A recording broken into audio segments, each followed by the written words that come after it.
it's official. Only me and these people left in the room. Everyone else seems to have gone home, but Fox News has just called it. I never thought I'd hear myself say this, but the next president of the United States is Donald Trump. A shocking end to a baffling election. How did this happen? I've spent the last 3 months travelling America, visiting the people and places that were shaping this presidential race. The journey has taken me from remote Maine across the industrial Rust Belt, through the Midwest, the Rockies, the deserts of Arizona. The final leg of my journey, Reno, Nevada. Good morning! How are you? Good morning. Are you folks excited? Yes. Okay, what are we going to do? Get a victory, right? Yes. And how are we going to do it? With joy, right? So let's go get them. We're going to win. Let's go. Donna Bransford had come from California to campaign for Democrats. I've come because I'm excited about Hillary winning. I've also come because I really want to make sure that Donald Trump doesn't win. I have a 2-year-old son. He was born when we had the first African-American president, and then the next president is going to be the first woman president, and that's amazing. I feel like it's going to give him such a different understanding of what's possible for anybody. Trump for press! Woo! Who's going to win the election? Trump! Woo! We can't afford free college. We can't afford to take care of the rest of the world. We need to take care of our veterans especially, and our people before we bring everybody else in to take care of them. I think a woman belongs at home, cooking and doing dishes. I don't believe that a woman should become president anytime. You know, I have to say this much, though. The hardworking Americans that Hillary Clinton calls deplorables, I call patriots. Joey Gilbert is a former boxer and attorney for Trump in Nevada. Thank you. What was it like being on stage, introducing Trump? You know, for me, it's emotional because you come out there and you see the intensity and the passion and the compassion in everyone's eyes. I mean, people in this country are hurting. They're not there at that rally because they got nothing better to do. They want to see this country take a turn and get on a better day, better days, and a better path. With such mixed messages, the night before the election, I turned to someone who claimed to have insight into the future. What is the question you would like answered? I want to know who's going to win the election. Well, let's find out. Ooh, that's not a good card to see at the beginning for my personal preferences. As much as I internally want to cry at saying this, this reading indicates to me that Trump would win. It's a courageous thing for you to call, though, given everyone is saying that Clinton's going to win this, if only just, and you're saying the opposite, decisively it's going to be Trump. I am frankly hoping I'm wrong. Not because Trump himself is truly the danger, but because if he actually does win this vote, we have a large fraction of the American populace that is in alignment with fascist ideals. I think that America is going to surprise itself today. There's a lot of people that are going to vote for Mr. Trump, so we'll see.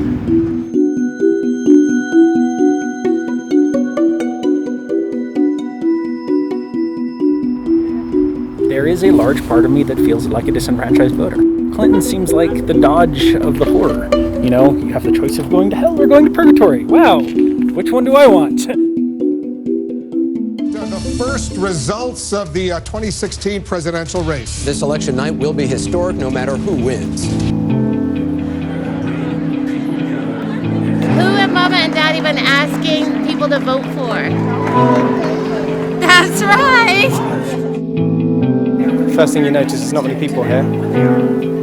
Second thing you notice is not very happy faces. The vote's coming in. She'll do fine. It's going to be a joyful night. We have a major projection right now. Donald Trump will take Ohio.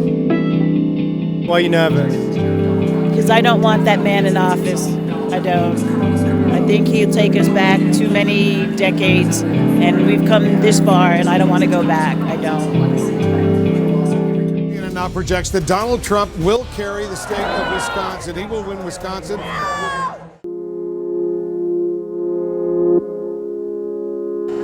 Are you starting now to contemplate the fact that he might win? No, my brain, I can't wrap my mind around it. I'm really fearful for what it's going to mean with that man. Sorry. Yeah, with that man as president, it's very scary to me. I'm really fearful for what it's going to mean for my son and the future he's going to have in this country. As Democrats grew nervous, Republicans realized an upset was within reach.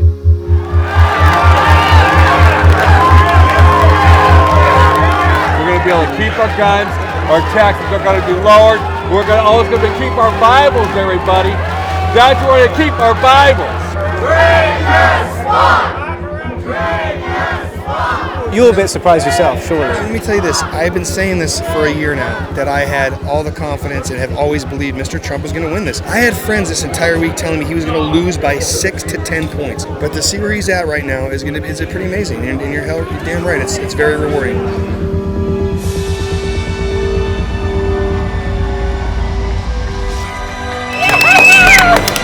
Yeah! Oh my God! We're taking our country back! I can't say this is how I expected my journey to end, but neither was it a huge surprise.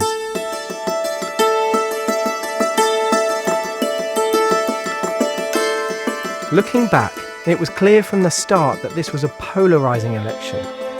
It was a battle between two of the most unpopular major party candidates in history. I wouldn't vote really for any candidate right now. You gotta pick the better of two evils, I think. Ain't neither one of them for the people, period. This was a shifting electorate, younger, more diverse, ready for change, but tired of the two-party system. We do not want the Democrats. We do not want the Republicans. People had not just lost faith in politics, they no longer had confidence in the establishment. It's the first time I've ever had anyone film me film them. It suggests to me that there's maybe a lack of trust. Absolutely. People were voting in an era in which social media is distorting people's grasp of reality, against the backdrop of decades of rising inequality. My journey took me to places of extraordinary wealth, and others that have been in constant decay for half a century. Coalfield's gone. They done timbered everything else. That leaves about everybody gone. These were the places where I found people most invested in Trump's promise to make America great again. Poor, rural, and white.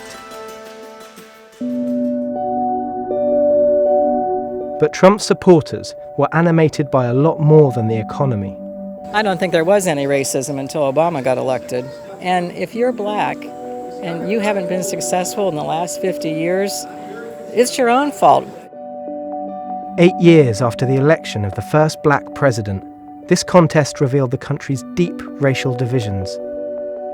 Trump fueled and exploited those tensions. His rhetoric alienated millions. But Clinton was distrusted. There are more and more lies about how she got her money. She tried to make this a referendum on her opponent. Despair over Trump may have energized Latinos, helping Clinton win Nevada and Colorado. But everywhere else, the conversations I had hinted at the problem to come: low turnout among Democrats. I met African Americans angry about the unequal criminal justice system, losing hope after decades of racial segregation. But few seemed to really believe Clinton would make their lives better. As a person in the black community, why vote for a president? You know, what impact is it really going to have on me? I met young people who were disinterested in mainstream candidates or simply apathetic about politics. Who are you voting for? I'm not voting. Why is that? I don't know. This election entrenched a gender divide. What is it about her that you think people don't like so much? Many of the women I met were appalled at the prospect of a Trump presidency and truly believed this would be a historic victory for gender equality. God bless this first president of the United States who happens to be a woman. But many others, especially white women, did not want a first woman president if that meant Clinton in the White House. After Trump's election, America is bracing itself for conflict. But my journey has reminded me that people are more than just the candidate they vote for. Politicians are politicians. They make promises and never keep them. I haven't found every encounter easy, but almost everyone I've met, regardless of their politics, has been warm, open, and honest. This is me being real, sorry. To many of his supporters, Trump's rise is a rejection of the status quo, a reason for hope. The rest of the world is coming to terms with a demagogue in the White House, an uncertain future, a moment of despair.